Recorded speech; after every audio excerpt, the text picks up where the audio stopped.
What is up, fight fans, and welcome back to another KJ MMA show. This Saturday, it's UFC Fight Night 212, Grasso versus Araujo, and I am Ryan. He is Garrett here for you as always. 12 fights on this card, Garrett. Let's start in the welterweight division. Mike Jackson, Pete Rodriguez. You got Pete Rodriguez, a massive favorite, minus 700. Is there any smart money here on Jackson, or is this just going to be a washout? Unless something happens like the Dean Barry fight, I can't see it. I mean, Dean Barry was winning that fight handily until he completely eye gouged him, which is like the most bizarre thing you'll ever see in a fight. And now he's over in karate combat, where I kind of think it better suits him. But Pete Rodriguez, I thought, he came in, I think he was 4-0 or 3-0 coming into his UFC debut against Jack Della Maddalena. That was a massive step up in competition. I don't know why they put him in there with like one of the wolves. This guy, like Della, is really good, and he held, and then Rodriguez held his own for a bit, and then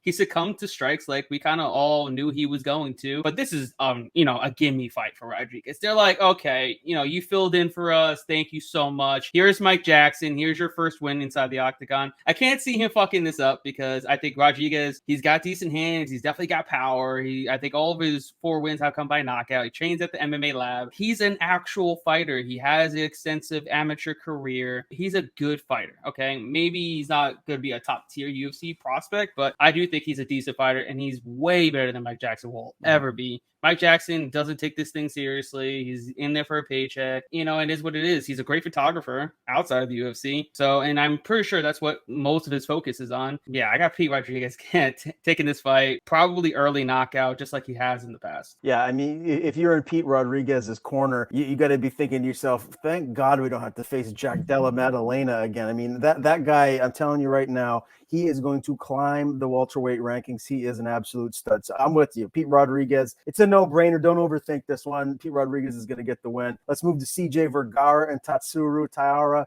Vergara is actually a plus 215 dog here. I was a little surprised, but I just kind of feel like these two are fairly similar in skill set. What do you see in this one, Garrett? I like Taira, maybe not at this line of minus 245 all the way up to minus 270. I like his skill set. It's just whether or not he's actually going to fight smart and then take this fight to the mat, where I think he's an absolute wizard. He's extremely good on the mat, way better than Vergara will ever be. And what Vergara has going on the side is he's got pace, he's got pressure, he's got cardio. He's a guy that's gritty, comes to fight, loves to fight. He's going to come forward, he's going to be in your face, and he just does more than his opponents. He outworks them like he did Clayton in his last fight. Rodriguez, he just outworked him, and I feel like he could definitely outwork Taira if Taira is not going in there fighting his fight and taking this fight to the mat. And if he takes the fight to the mat, I expect him to take his back and possibly get the rear naked choke. But if not, I think Vergara is a live dog at plus 200 or plus 215 odds. I think, if you're playing the odds right here, I feel like Taira at minus 245 to minus 270 is just a big no-no. And then you're getting 2-1 on a dog that just won a split decision in his last fight, a really close fight. So he's a guy that judges like the way he fights, the way he's coming forward, the way he's being busy. And if this is a close fight, we could kind of see the judges sway his way. Again, like I said, when we were first starting to talk about this matchup, I think they're fairly similar. When you look at the odds, I'll take some dog money here and go with CJ Vergara. So I would go with Vergara. I would slide him into a DraftKings lineup and really wouldn't think much about it. I feel actually confident that he might even go in there and just win a UD here. We'll see what happens. Speaking of dog, Sam Hughes, she's a dog. She always goes in there, a gritty fighter, and she's an underdog here in this fight, plus 140. And Piera Rodriguez, she's undefeated. She's 8-0. Can Sam Hughes be the first one to give her a loss? I definitely think she can. I think she's the bigger, stronger fighter, and we've seen Hughes she's getting better since being in the UFC. She's progressed every single fight. You've seen her change her style of fighting. She's not just going out there trying to brawl like she did in the past, like against Tecia Torres, where she got absolutely blasted. And she's using her wrestling to her advantage. She's big, she's strong, and she's good on the mat and just keep in position and grinding her opponents out. And I definitely think she could do that here against Rodriguez. Rodriguez has been taken down by Kay Hansen, who I don't think is as good as Hughes on the mat, and especially in terms of the strength and the grappling, because Hughes is a lot bigger. Yeah, I think Hughes is a live dog. Rodriguez definitely, I think, has the advantage on the feet. I think she's quicker. I think she's got more power. But Hughes is going to be in her face. Hughes is going to be coming forward. Hughes is going to be throwing volume. Hughes is going to be the one that's attempting takedowns. So as a dog, WMMA, it's women's MMA here. It's not a bad idea to take a dog. Okay, yeah, I'm not mad at that. Let's move to the featherweight division here. Joe Anderson, Brito, and Lucas Alexander. Joe Anderson, he's a fairly sizable favorite here, minus 375. Alexander plus 300. Look, Joe Anderson has got a lot more experience. I feel like if this hits the mat, I really like him there. I don't want to overthink this one, just like the Mike Jackson-Pete Rodriguez fight. I like Brito here. I think he gets the win. What do you think? I think Lucas Alexander is a fine prospect. I think he's fun to watch. He's a flashy striker. He's got some power in his hand. So I feel like he's live no matter what, no matter when, no matter who he's going against, because he has that finishing ability. But I just don't think it's going to happen here. I think Brito is just a massive step up in competition on an extremely short notice. And like you said, he's got a big advantage on the mat if he wants to take it there. So I feel like Joe Anderson Brito gets to finish probably inside 2 rounds. Now, this next fight I am really intrigued about, and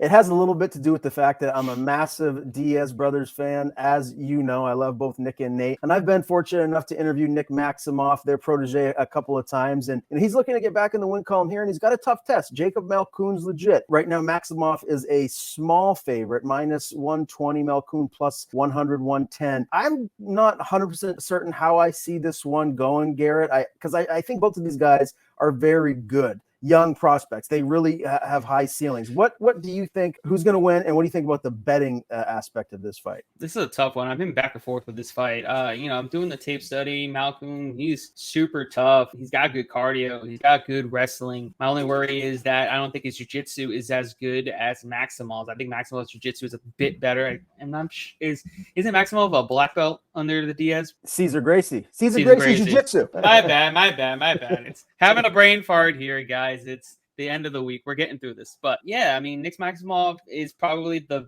best jiu-jitsu guy he's faced. I know Brendan Allen's good too, but I feel like Maximov's biggest strength is his jiu-jitsu, whereas Allen has gotten a lot better in his striking. And I feel like that's kind of succeeded his jiu-jitsu abilities from the past. Where Maximov is going in there, wants to take down, wants to be on the mat. Granted, he got subbed in his last fight. I feel like he's going to be a bit better here. I don't think Malkoon is really much of a submission threat. He's got no submissions on his record. So I do think Maximov edges his fight out. I kind of do. I kind of feel Maximov edges his fight out because Malkoon, yes, will land takedowns, but he gets reversed. We've seen it in the Brendan Allen fight. He lets his opponents get back up to the feet. If he gets reversed, Maximov is probably going to take his back and he's going to be stuck there for the rest of the round. I'm taking Maximov to get the win and get back into the win column as well. I definitely can see that happen. I'm staying away from this one. I do think it's going to go to the judges' scorecards. I think it very well could even be a split decision. It's just going to depend on what happens if this fight hits the ground and who ends up in what position. But really intriguing fight here on the undercard. Almost maybe should be on the main card, but hey, it just makes the undercard even that much better. Let's move to Rafael, Asansau, Victor Henry. Man, Asansau, this is a guy that had so much hype behind him not that long ago, and he's a sizable dog here, plus 300. Victor Henry, minus 400 favorite. Is there dog money here in Asansau, or do you feel like Victor Henry's going to go in there and do his thing? Asansau's riding into the sunset after this L from Victor Henry. Henry impressed the hell out of me in his last fight. I think it was I'm not sure if it's on short notice, but it was still a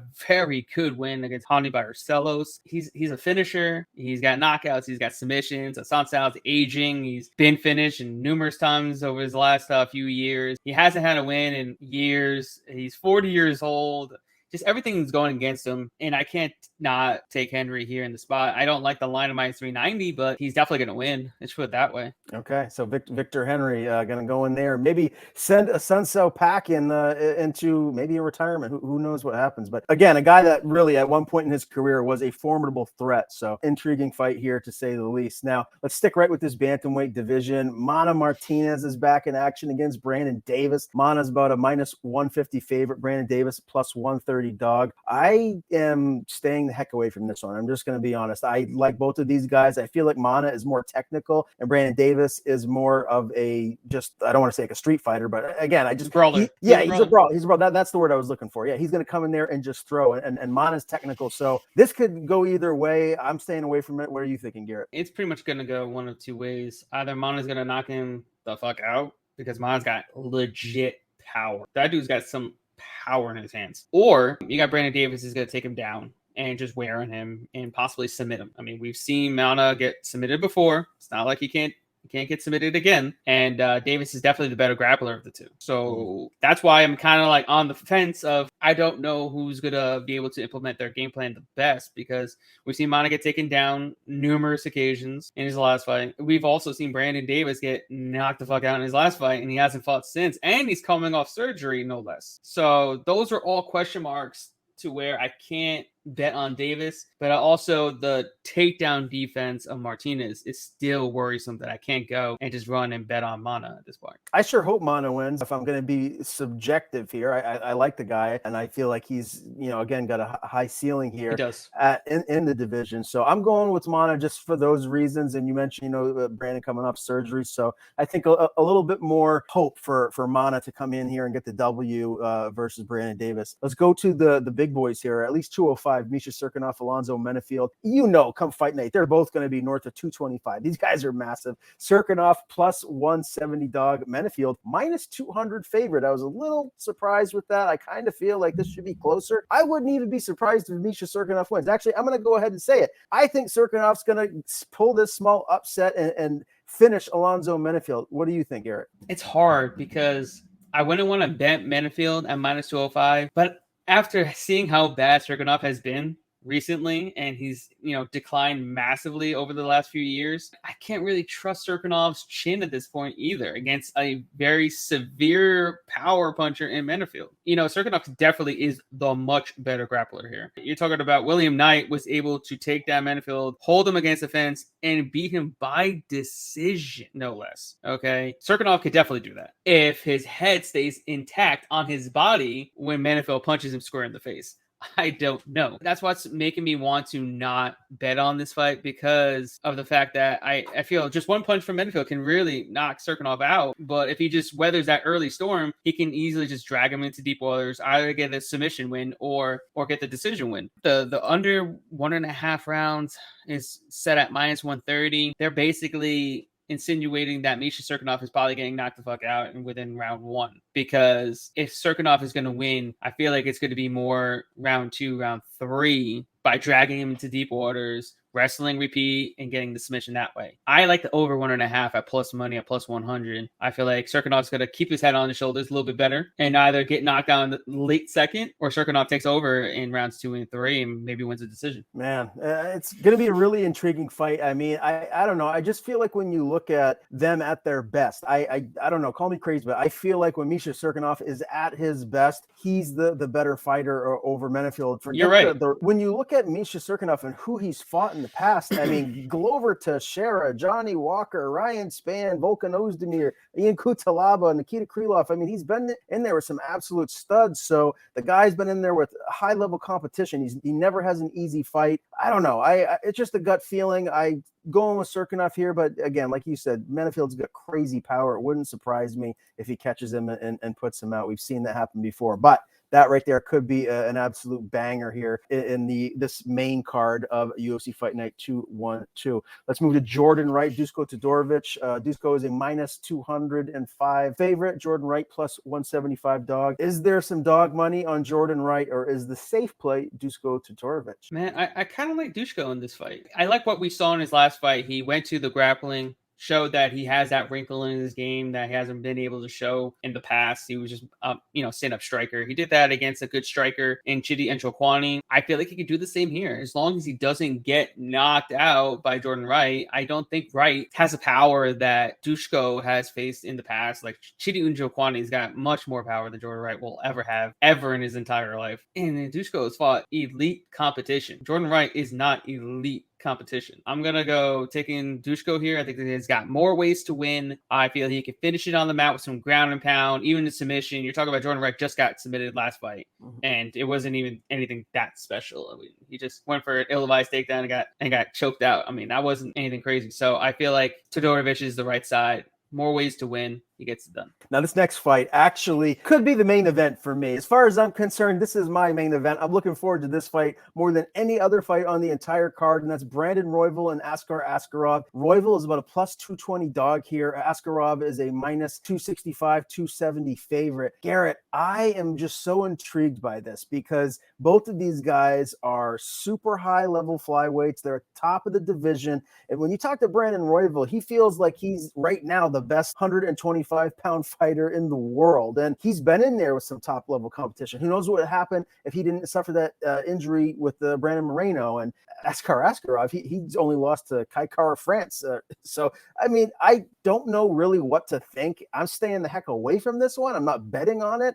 Maybe you can help me decide where I want to lean because I really don't know. Both of these guys are so damn good. Yeah, I'm definitely looking forward to this fight. It's gonna be super high level. We're gonna see crazy grappling exchanges between the two. Askarov is a national wrestling champion over in Russia, of course. Royval, I'm not sure if he's a black belt, but he's definitely up there in terms of his jiu-jitsu abilities, and he's got insane scramble abilities in the way he snatches up chokes, the way he snatches up arm bars and triangles. He's super long and lanky. He's hard to get a read on. He's got some crazy funky style on the feet, throws punches and kicks from different angles that you don't know where it's coming from. Whereas Askarov, you know where it's coming. He's coming straight forward. He's throwing some ones and twos, being real technical, and he wants to take you to the mat and grind you out, beat you up there, possibly submit you. It's going to be an insane fight. I don't like the line I Askarov at minus 240, minus 275. That's insane. Because this fight's going to play out. I feel like Askarov's going to get in trouble early. He's going to get in trouble early. I guarantee that because Royville is extremely dangerous in the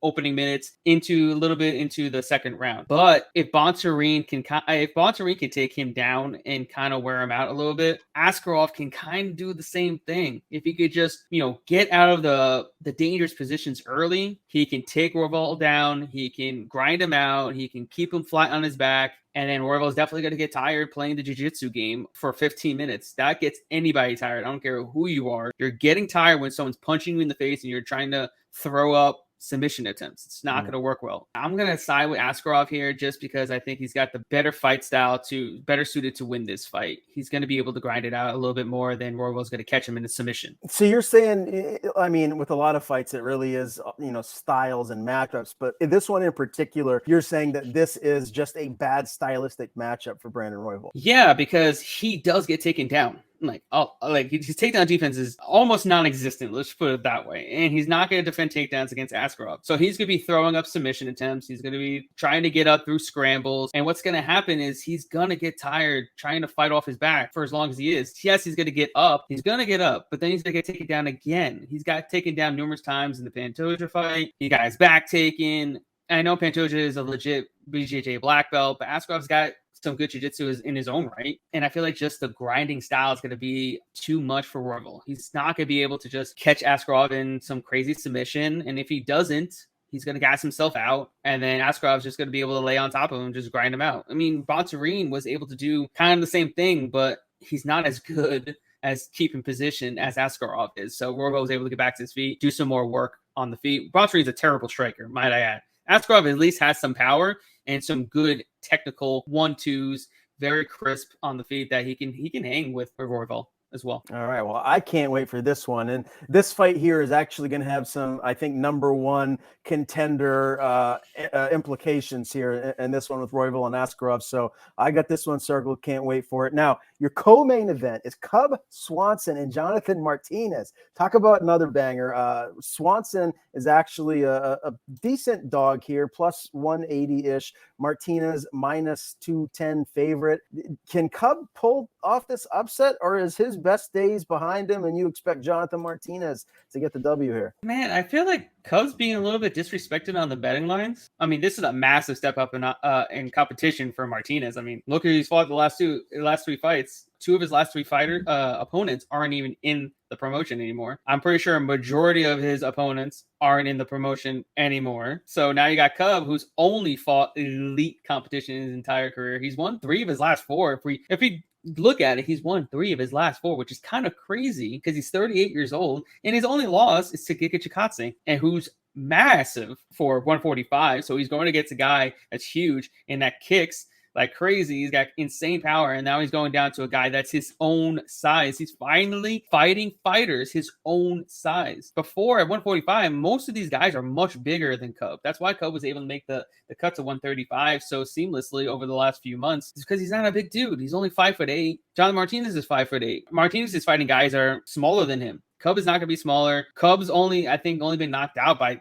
Giga, and that was a body shot to the head. Cub Swanson's, he can eat a punch. Yeah. And Cub's coming forward, and Martinez has never been in a dogfight. He's going to be in a dogfight here. The last dogfight I remember from him, he got knocked out by Davey Grant. Let's see if he can get into a dogfight with Cub Swanson and pull through. If he does, kudos to him. He'll be riding a 4-fight winning streak. He fought a legend in the sport, and then he's moving on to fighting someone in the top 15. But for right now, you're giving me Cub at plus 175. I'll take it. Yeah, I don't hate that at all. I mean, I love Cub Swanson. Who doesn't love Cub Swanson? If you're an MMA fan, this is a guy that you have to just thoroughly enjoy watching compete because he comes forward. He always brings it. He'll bite down on his mouthpiece if needed. He's super skilled everywhere. Yeah, I can't wait for this one. And you're right. If Jonathan Martinez can get this W, massive feather in his cap. We'll see what happens. That's your co-main event. Your main event is Alexa Grasso and Viviane Araujo. Grasso minus 225 favorite. Viviane is a plus 190 dog.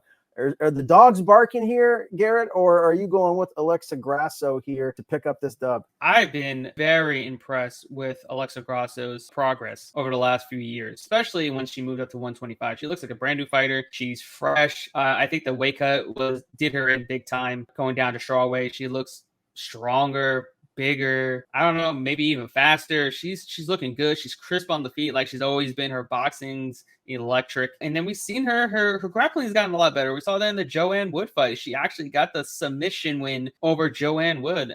Held up on the takedown defense, got her own takedown, took her back, sunk it in, and that's all she wrote. I mean, that was extremely impressive. Viviane Araujo, she's 3-1 in her last 4. She looked in her last fight against Andrea Lee. She won via unanimous decision 29-28. But time and time again, Araujo always fades in her fights, and this is a 25-minute fight. She fades in round 3. Imagine how she's going to be in rounds 4 and rounds 5. This is a fight where I feel Grasso could probably lose rounds 1 and maybe even round 2, and then be plus money in rounds 3 or 4, and then you can get a nice live bet on her because Araujo is definitely going to fade. There's no ifs, ands, or buts. She will fade. She's faded in every single one of her fights. We've seen it. She's going to be hell-bent on getting those takedowns and keeping Grasso there early, that she's going to fade late, just like she always does. She's a Brazilian Jiu-Jitsu black belt, so if Araujo doesn't get the early finish, which she's capable of, she's got good jiu-jitsu, she's got some good power on the feet, Grasso will get hit, obviously. I feel like Grasso will weather that early storm, and then she's going to pull away in rounds 3, 4, and 5. Grasso has much better cardio, and I think she's way more equipped to win a 5-round fight than Araujo. So give me Grasso minus 225. Let's cash out. I like it. I'm with that too. Give me Grasso as well in your main event. And that does it for us. All 12 fights in under 30 minutes. UFC Fight Night 212 again this Saturday from the UFC Apex. Make sure you tune into ESPN Plus. And while you're at it, go to YouTube and subscribe to the Vegas Odds YouTube channel. It's growing, and we're bringing you great content every day, every week, every month, and it's just going to get bigger and better. So for Garrett, I'm Ryan. We will see you guys next time.